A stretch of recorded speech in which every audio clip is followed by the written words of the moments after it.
I was going to make a video about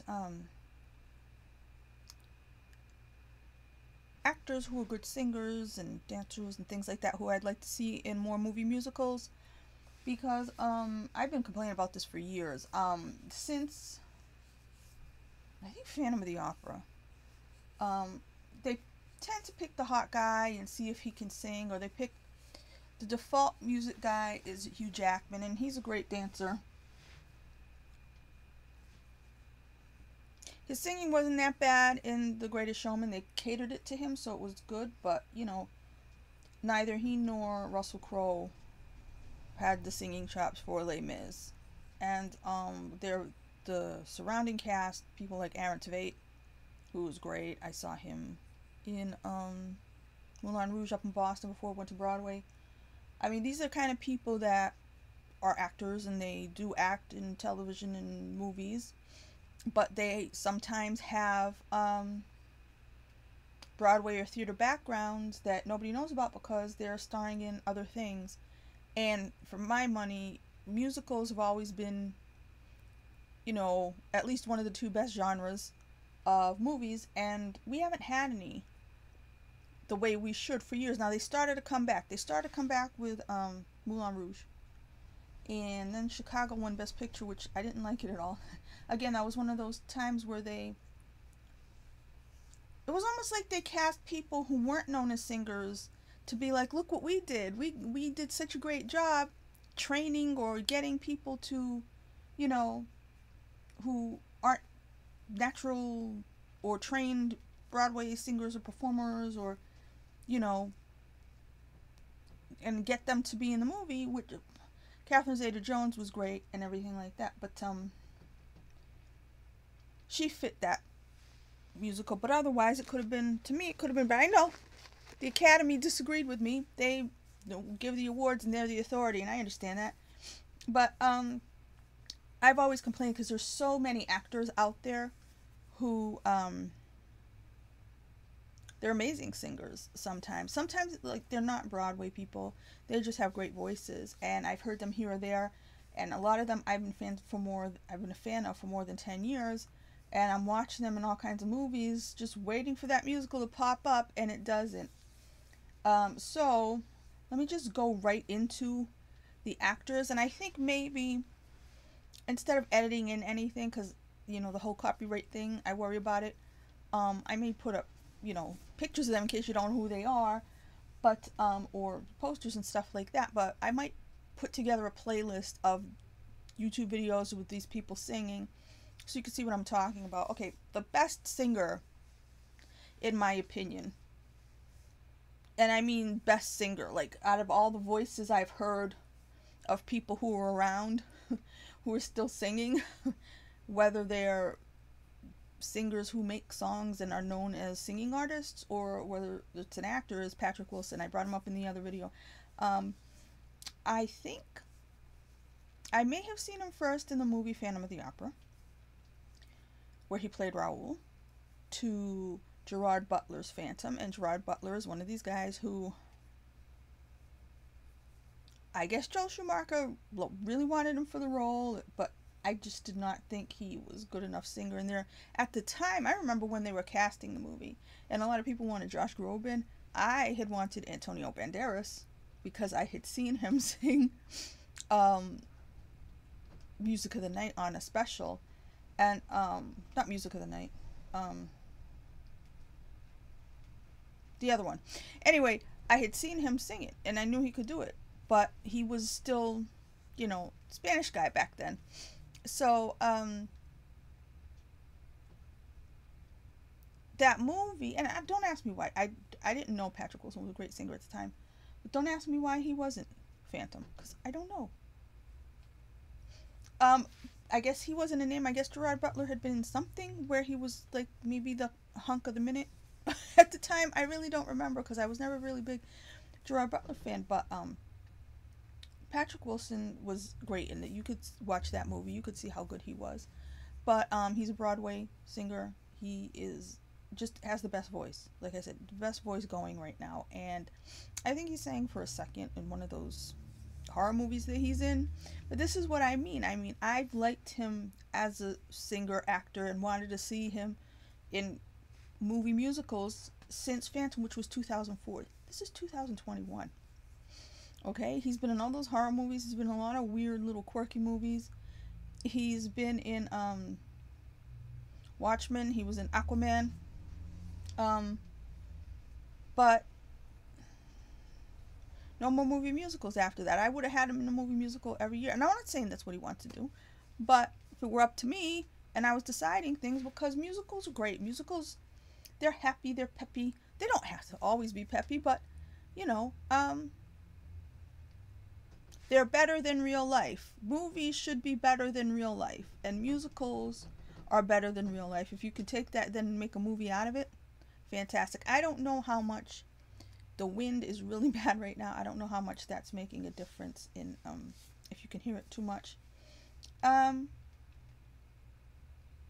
next person I'm going to say is Jeremy Renner. Now, Jeremy Renner put out an album last year or the year before. I don't know that those kind of songs, I mean, everybody wants to be a rock singer or a pop singer. I don't know that those songs really showcase his voice. I had just heard him once in a movie he'd done. He was something, The Executioner, and there was just a scene where he was walking through the jail and singing just a cappella, and it was like the best thing I'd ever heard. And you know, every once in a while he would sing here or there, or do, you know, just, he had done a parody song. I think it was a Ed Sheeran song that he turned into a song about how Hawkeye has you know, powers, well, not powers, but he's got skills at least too. He'd done that on the Jimmy Fallon show. And this is somebody, again, I've been a fan of for more than 10 years, and instead of him being in movie musicals, he's been Hawkeye. And I mean, he was in The Hurt Locker, which was great. I think that's how I got to know him. I think that was the first movie I saw him in, but he's a really good actor. He's done Kill the Messenger was a great movie. So I'm not saying these guys aren't actors. They are. But they also can sing. So even if we're not thinking about the traditional musicals that already exist, because I've been saying to myself, where are the songwriters? Where are the ones where are the Cantor and Ebbs? Where are those people now to make the musicals for people? I guess they work for Disney most of the time. I'm forgetting off the top of my head those guys that did The Greatest Showman and the god-awful horror show Nightmare. What was that movie? I try to block it out of my mind. Was it La La Land? Was that what it was called? The one with Ryan Gosling and Emma Stone. I mean, this is what I'm saying. That's Chicago level stuff to me, where yes, people may be impressed with it and nominate it for Best Picture, try to give it Best Picture. But when I watch it, I just look and I say to myself, why isn't this better, with better quality talent? You know, there's nothing wrong with Emma Stone. I almost said Emma Watson. Did I say Emma Watson? And Ryan Gosling. They're nice people. They're okay. But to have that be the big musical, no. Now, I brought up The Greatest Showman. Zendaya was great. Zac Efron's great. And that was a great movie. So they pop up, but they don't end up generating the next one, even though people really like it. Cats. I really liked it. I know a lot of other people didn't like it. Some of the criticisms on Cats seem to be really aimed at the musical the way it always was. Like, it was just too weird for people. And I know people didn't like the animation and stuff like that, but I thought it was great. There's a guy named Robbie Fairchild who I didn't know anything about until I had gone to New York to see Patrick Wilson, who I mentioned earlier, up in Brigadoon. And there are clips of that online. And he was he was like the lead dancer in that. And I really didn't pay attention to ballet and stuff like that over the years. And I went to see Patrick Wilson, and I was just staring at him the whole time going, what is this? It was like the most awesome dancing I've ever seen. He was in Cats. So, and you can see, I don't know if it's still up. I know during the pandemic they played a lot of musicals, but they would have them up for like a couple days or something. I don't know if that was one of them, but he had done An American in Paris overseas, and he was great in it. So that would be more just the dancing side, but his singing voice is fine. There are a few actors, and if you want, Barbra Streisand did album of duets with people who are known to be actors, and she hit a lot of the good ones. So these people were on there, and you can just listen to that whole CD. Patrick Wilson's on it, Antonio Banderas is on it, and Jamie Foxx, of course. Now Jamie Foxx, again, like Jeremy Renner, they sing regular songs, and as good as Jamie Foxx may sound on the regular songs, he sounds better when he's singing something that was written for singers. So I think he sings Climb Every Mountain on that with Barbra Streisand, and it sounds extraordinary. And in Dreamgirls, I had bought the CD after I saw it, and of course Eddie Murphy's great. But I would walk around with it in my ears, and I was listening to Jamie Foxx one day, and I just stopped. I was stopped right in the middle of the street, and I was like, oh my God, he sounds like Carl Anderson. Now, Carl Anderson, in my opinion, is one of the all-time great singing voices from musicals. You would have seen him in Jesus Christ Superstar as Judas, and I was like, if they ever did that again, Jamie Foxx should do it, because he's probably the only guy who even could sound that good, So, again, some of these people, they have been in a movie musical or two, but more of them, because they're the quality people who need to be in them more. Like I said, during this pandemic, I've been slightly obsessed with rewatching Tom Holland on that lip sync battle he did, where he did a smidge of Singing in the Rain, but then his performance to Umbrella, it's so extraordinary. I already said that it was such a great performance that it was almost as iconic as John Travolta in the 2001 dance club, dancing to You Should Be Dancing. But I don't know if the kid can sing. I know he was on not Broadway, he was in London as Billy Elliot, which I was just thinking of Jamie Bell. I don't know if he can sing, but he's an amazing performer, obviously. A lot of these actors who want to do musicals, they don't start out as the best singers, but because they get to a certain level, they can get the best singing coaches in the world and train up. I think Jake Gyllenhaal did that, because I would see him pretend to sing in like Bubble Boy, or he did a skit on Saturday Night Live once where he was singing, is it You're Gonna Love Me? Is that the title? The Jennifer Hudson song from Dreamgirls? And it was iffy, but over time, he did a couple things on Broadway. The first thing he did was like I think it was probably one of these city center type concerts that's just a couple shows of Little Shop of Horrors.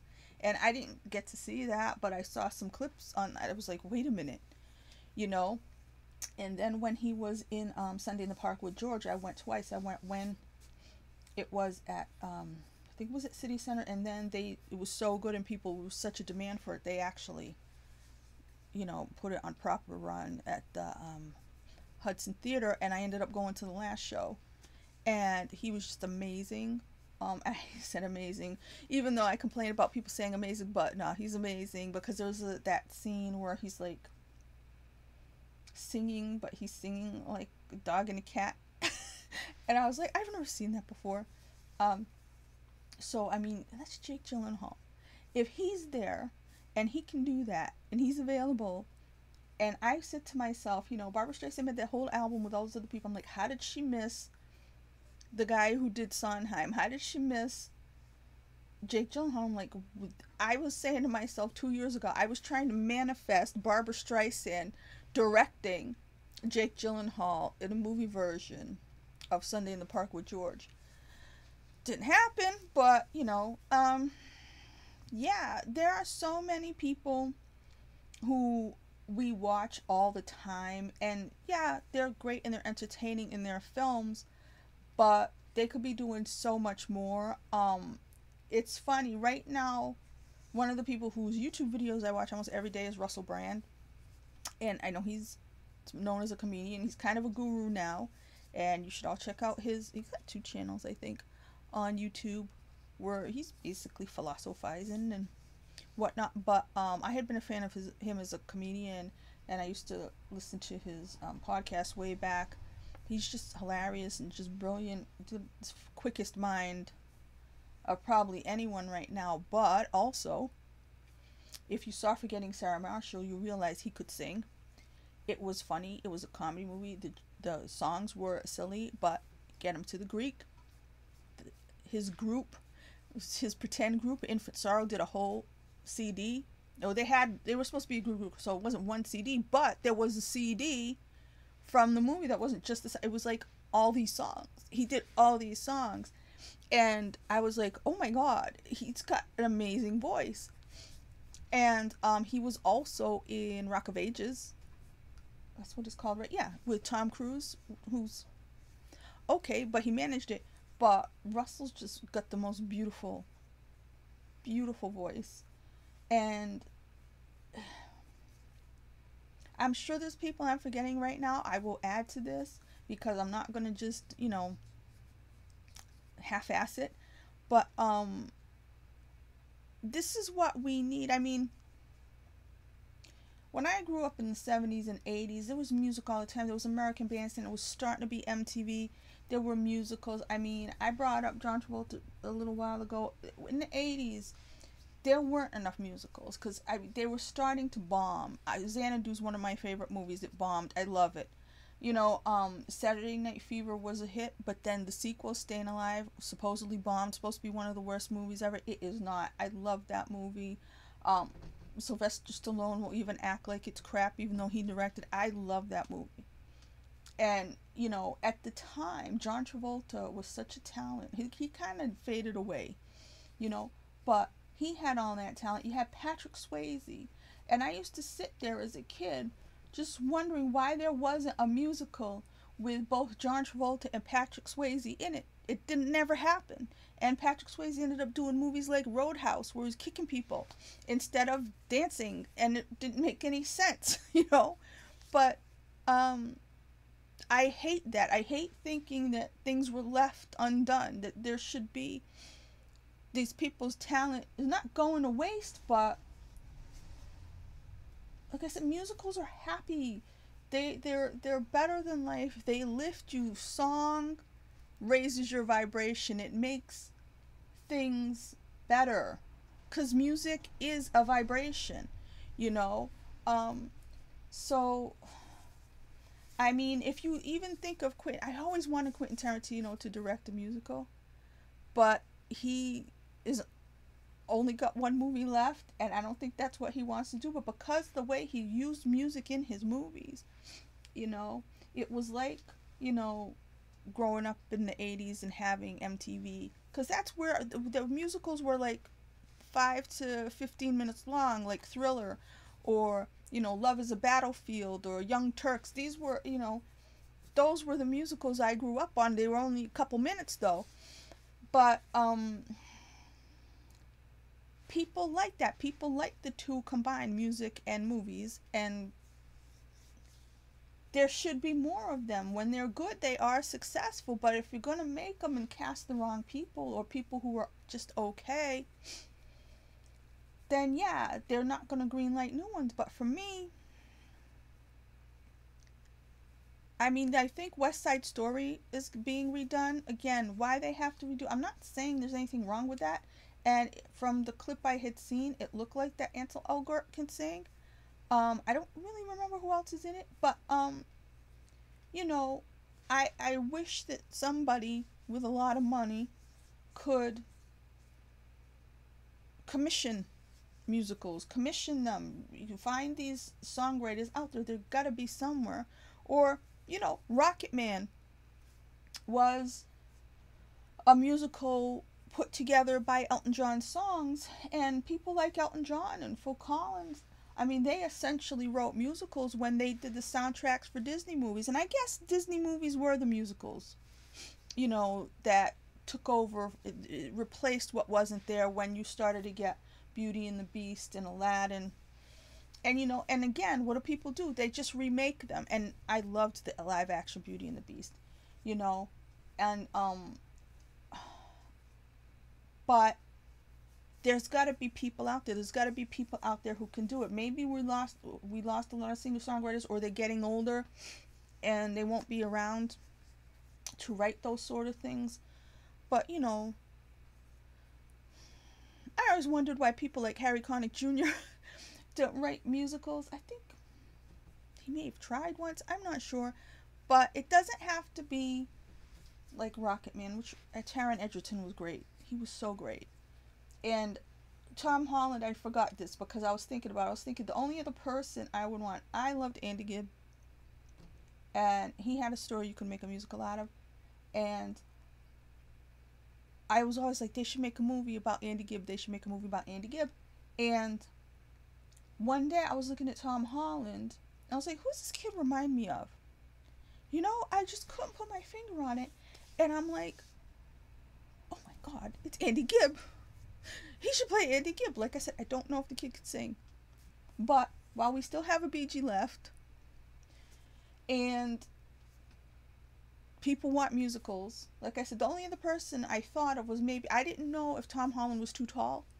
So I was like, maybe the only other person would be Taron Egerton, who seems shorter. I'm not sure, because you can never tell if you don't have people all lined up in a row. But he seems tall, because Andy Gibb seemed really little, but maybe he wasn't. But Taron Egerton, who was fantastic singing, not lip syncing in Rocket Man. He's the only other person who I think could do it. But and with all the influence of it, I mean, I don't watch that many foreign films anymore, but there's plenty of people from overseas who could, just make up musicals. I know, I'm fairly certain, like I said, I don't get to see a lot of Asian cinema, and I didn't. I'm fairly certain they're movie stars, like Tony Leung and Andy Lau, and those guys. When I've looked them up in the past, I've seen that they have like huge number of top 10 hits in their countries, because that's how they do it over there, and I think maybe even Jackie Chan, and I know Jackie Chan can sing. So this is what I'm saying. I mean, if you look long enough, or you just look into people's backgrounds, I mean, Jeff Goldblum does his jazz stuff. There's so many people who, we see them and they're in movies and we like them, and but they have all this talent that's not untapped, but it doesn't show up on the screen. And I think the world would be a better place if we had these things. Like I said, you have people like Barbra Streisand who spend all their time complaining about politics, and she could be directing a musical. But, so I will try to see if I'm going to put together a playlist. I'll put some things here and there. I'm sure I'm missing so many people, so maybe I'll make a part 2. But yeah, I would make a plea to the gods of cinema to light a fire under some people's ass to make more musicals, and make good ones, and live action musicals, brand new stuff, not a remake, because you could see when they, how they make Hairspray, which was a great movie musical, and then they make it into a Broadway show, and then they make the Broadway show into a musical. That's all fine. That's well and good, because you have talented people like John Travolta again, and Christopher Walken, and people like that in them. But there's gotta be a way, somebody with a lot of money who agrees with me that there should be more movie musicals, can just go out and commission musicals from people. Okay, that's me saying my piece. If I think of anybody else, I'll make a second video. And talk to you later.